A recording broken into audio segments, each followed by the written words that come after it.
পালাবো না। কোথায় পালাবো? পালাবো না, প্রয়োজনে ফখরুল সাহেবের বাসায় গিয়ে উঠবো। পালাবো না, কোথায় পালাবো? পালাবো না, প্রয়োজনে ফখরুল সাহেবের বাসায় গিয়ে উঠব। বিএনপির মহাসচিব মির্জা ফখরুল ইসলাম আলমগীরকে উদ্দেশ্য করে গত বছর 29 জানুয়ারি এই কথা বলেছিলেন আওয়ামী লীগের সাধারণ সম্পাদক এবং সাবেক সড়ক পরিবহন ও সেতুমন্ত্রী ওবায়দুল কাদের। প্রয়োজনে ফখরুল সাহেবের বাসায় গিয়ে উঠবো। কি জায়গা দেবেন? জুলাই আগস্টে ছাত্র জনতার অভ্যুত্থানে পতন ঘটে আওয়ামী লীগ সরকারের। গত 5 আগস্ট প্রধানমন্ত্রীর পদ থেকে পদত্যাগ করে দেশ ছাড়েন শেখ হাসিনা। সেই সময় থেকে ওবায়দুল কাদের কোথায়, তার কোনো হদিশ পাওয়া যায়নি। শারীরিকভাবে আত্মগোপনে, নেই ভার্চুয়াল দুনিয়াতেও। সরকার পতনের আগে যিনি প্রায় প্রতিদিন বক্তব্য বিবৃতি দিতেন, গণমাধ্যমে প্রকাশের জন্য গত 4.5 মাসেও তার কোনো বক্তব্য বিবৃতি নেই। একটা শব্দ বলবো না, কেন 10টা মিনিটও সহ্য হয় না।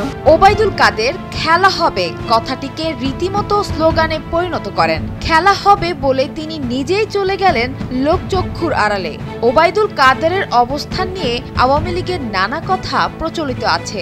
কেউ কেউ বলেছেন তিনি 5 আগস্টে যশোর সীমান্ত দিয়ে ভারতে চলে গেছেন। কারো কারো মতে তিনি সংযুক্ত আরব আমিরাতে অবস্থান করছেন। আবার কেউ কেউ ধারণা করছেন তিনি দেশের ভেতরেই আত্মগোপনে আছেন। কচু পাতার উপর ওরে শির বিন্দু।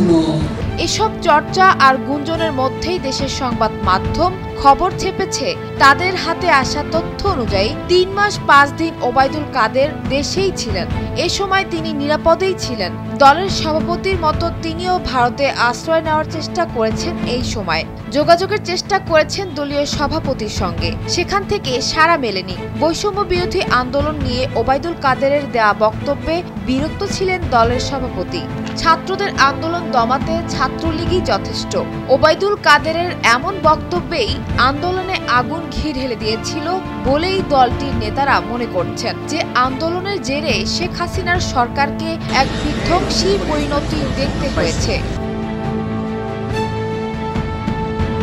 8 নভেম্বর ওবায়দুল কাদের শিলং হয়ে ভারতের কলকাতায় পৌঁছান। তিনি এক বিশেষ স্থানে আয়েশেই দিন কাটাচ্ছিলেন। তবে কিভাবে দেশ ছাড়বেন তার ফন্দি ফিকির করছিলেন।